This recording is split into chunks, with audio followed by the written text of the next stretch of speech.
Ranters and rantettes, I've got a movie for you that can be summed up in 3 words: chaos, crime, and cats. We're going to be looking at the brand new upcoming film called Caught Stealing. Before we get into it, you know what comes up first.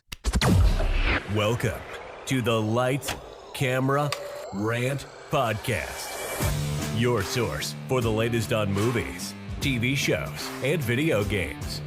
Get ready for ranting, raving, and reviewing. Here is your host, Lee. Hi everyone, and welcome back to an episode of Lights, Camera, Rant. As always, I'm your wonderful host, Mr. Rant, and you need to pull up a drink, and we need to dive into this brand new movie called Caught Stealing.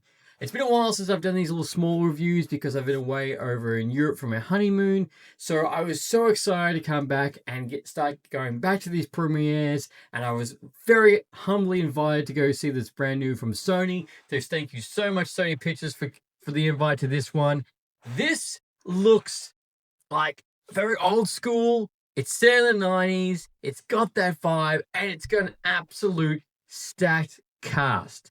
Now, this movie has been tried to be turned to a movie once before. It looks like they tried very early on, about 5 to 6 years ago, they tried turning it into a movie, but the rights went to Sony, and they announced it last year that they were making this. And we've got Austin Butler, Zoe Kravitz, Vincent D'Onofrio, Matt Smith, so it's got a great cast to it all.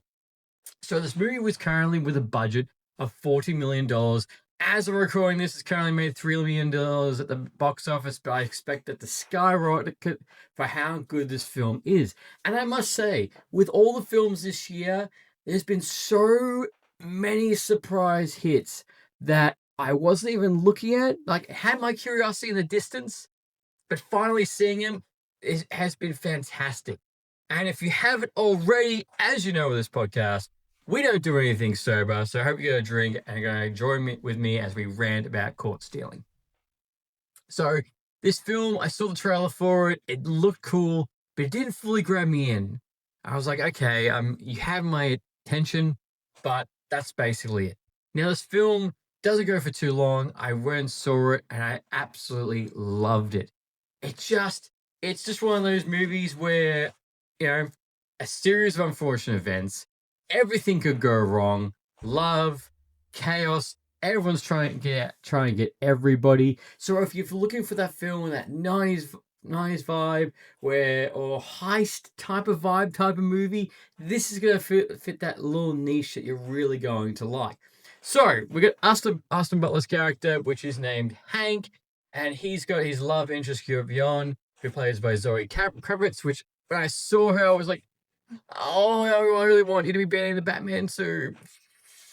But I don't think she's officially announced in the Batman suit, but I hope you are, and I really do want to see you in the Batman suit. Oh, I just want the Batman suit. That's all I want. But seeing him, seeing a love interest, he lives in an apartment. He's really obsessed with baseball, and we get to see the fact that unfortunately he's had a bit of a bad stint with baseball due to an accident, which this film does a fantastic job of revealing that on what happened. And of course, as I'm talking about this, we are going to go into spoiler territory. So right now, at this point in the video, punch your ticket this weekend or this week, go see this movie, come back, let's chat about it, and next time, have a drink. So we get to see as this film unfolds the fact that, he had a car accident, which basically has sent him into shock for his entire life. And the fact that, he hasn't tried to really excel, he hasn't tried to go back, because unfortunately when he was driving, his best friend died at the time. He got blamed of it, and basically it spiraled his life out of control. So he's living in New York, and he's just a bartender. And he's got one crazy mate, which Matt Smith plays, called Russ, that has the mohawk that you will not forget. Which in a recent interview, Matt Smith said he had so much product in his hair for that, which is funny because his mohawk gets a little bit funnier later down in the movie, which we'll get into. But basically, this film starts off with his dad's dying, and he asks Hank if he look after my cat. He doesn't want to, but he does in the end. And basically, from there, there's people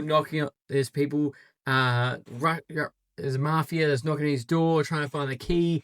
They think Hank tries to be a hero, tells him to F off. That goes terribly wrong. He gets punched. He gets kicked by this absolute freak of a dude, this bald guy that just goes nuts and is a little bit mental. But he goes to the hospital, he tries to come back. He can't drink alcohol anymore, which comes like a really, because he's been drinking. He can't, he's waking up in sweats because of the car crash. He can't drink that, so he goes to go to his work, to his boss, to hide this key he found in the cat's shit. Yes, as I'm saying that, he found this because he found a rubber shit toy with the key, which is what the mafia is trying to find, which you find out the fact that they're trying to find this key for this lockup because it contains $4 million, because basically he's been handling the mafia's money and he's wronged the wrong people. But you don't find that until he comes back initially, and then that turns into a whole mess. But it's just one thing after another, and then after he finds out the mafia's after him, he finds out these drug brothers are after him as well, which apparently cut out people's eyes. They chase after him. So it's just basically a guy who didn't want to be involved in anything, just want to drink booze, go to the bar, love his girlfriend, which they're still saying what type of they are, but it just turns into and breaks down and just goes nuts, just keeps going. And then when you find out the mafia, you find out the cops are also corrupt as well. So he's got basically three people chasing him, all for this.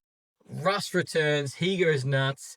And amongst all this, which I think is one of the most surprising things, which I wasn't expecting, is that Yvonne, Zoe's character, does die from an execution kill to the skull, which is, it's such a gut-wrenching scene when you see that she dies. And a small little thing is that every time they meet, they say, call you, I got your number. I call you, I got your number. And the last thing, because he's like, after what happened in the hospital, she's like, oh, I don't know what's happening. We need to call the cops. We need to get everyone involved. He says no because he wants to handle it, because he's freaking out about her safety. And then when he goes, I'll call you, she doesn't say anything back, which is kind of a good indication that, things aren't going to go very well, which it doesn't. And then after that, he thinks it's the mafia that kills her. And then when he goes back to his pub where his boss was, because he thinks he gave him the key, that turns into his mess. His boss dies because of the cops. Russ comes back. They have an altercation and find out exactly why he owes all the money. That goes into another thing. And I'm sorry. This is still the series of unfortunate events for Hank.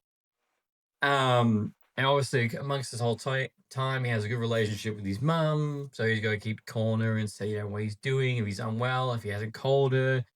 That's the reason, because he has that relationship because of baseball. And as it keeps going, basically it turns into a standoff.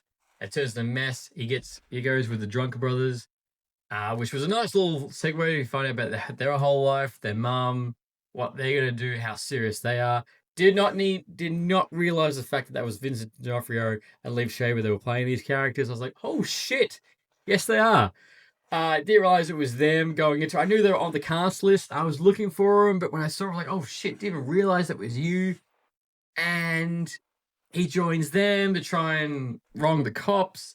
He finds out the fact that they're the ones who killed Yvonne. He kills them in a fly car crash, very similar to what happened to his best friend, because he gets the fact he's like, no, I'm not going to take this shit anymore. And this whole time, the cat's with him basically towards the end. It's just him and the cat all the way. And that's what I mean. This, as I said at the beginning of this review, is literally just cats, chaos, and crime all amongst, and it keeps the energy going. Not at one point are you watching the film, you're like, it's dragging on a bit. Oh, it's that's not believable. It's just, it's just one of those days like where you go, I wish I did not wake up this morning. I did not wish I wanted to help anyone. I just wish I did not help anyone. And this is what it turns into. So in the end, Rusta also dies.